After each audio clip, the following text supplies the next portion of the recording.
Good morning, how we doing today? This is James Sweeney, aka SplitSuit. Welcome back to another video. In today's video, we're going to review a hand sent in by Michael. This was played at 2 no limit online, and without further ado, let's check out the hand and see what our thought process should be when we end up rivering 2 pair in an interesting situation. Alright, so in this spot, it folds around, there's a min raise, there's a call on the button, and Mike decides to just call.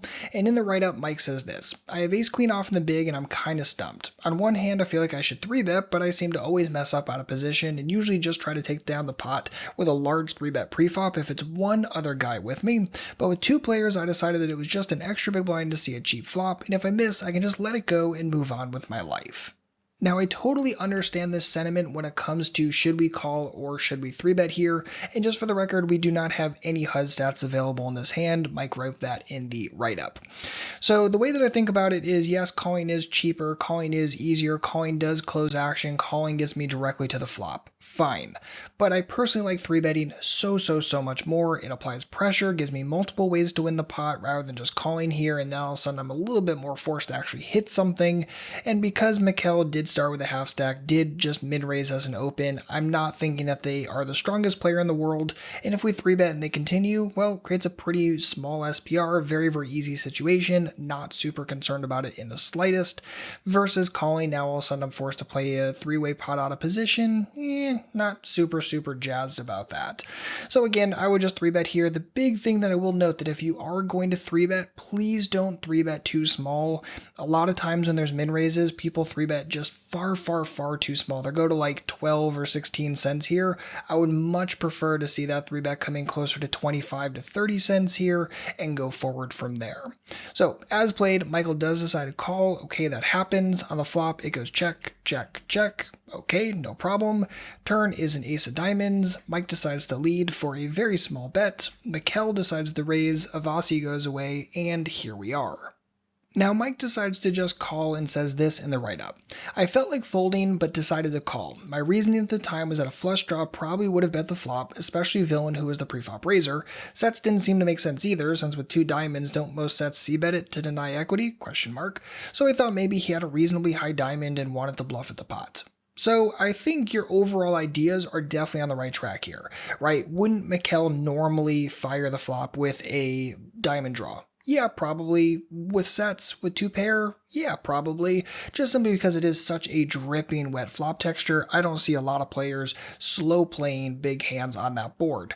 So because of that, I definitely agree with you. I don't think there's a ton of monster hands here, and even if there are going to be flushes, like the ace is spoken for, so he can't have ace king of diamonds or ace queen of diamonds, he can't have something like 56 of diamonds or 6-7 of diamonds, and again, 8-7 of diamonds probably bets the flop some percentage of the time.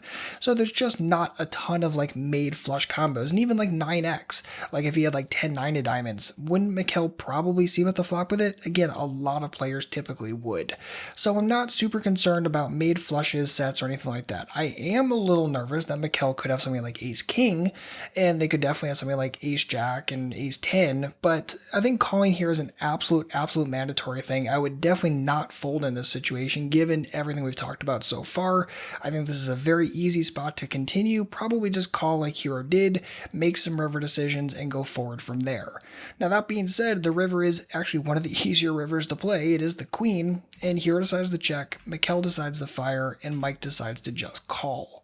Now, I want to back up one quick tick and talk about this. Now, I think calling is something that a lot of players will consider, but I'd really like you to consider check shoving here instead. And this is great because of Mikkel's stack size. This is great because this is a super good river card for us.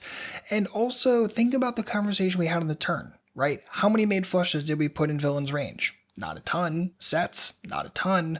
Does the queen change a tremendous amount for villain's range? No, not really. So because of that, this is great for us when Mikkel has ace king, when they have sticky ace jack, when they have sticky ace 10, if they maybe have something like ace 6 or ace 5, all of those things are great for us. So because of that, I think check calling here is a little too weak. I'm definitely never check folding. The only question for me is between check call and check shove, and I think check shove is really, really good.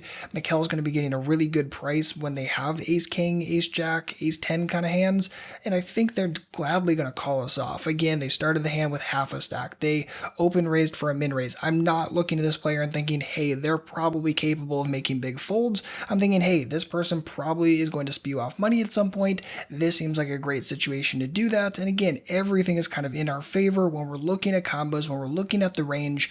I just think check calling here is leaving a little too much money on the table, especially when Mikkel shows up with hands just like this one. And that is going to wrap it up for this video. Again, the major takeaways here are pre-flop 3-betting is definitely an option, and if you are going to 3-bet, please size it properly. On the turn, definitely making sure we're focusing on the hand reading and range reading skills and really thinking about what villain can and cannot likely have.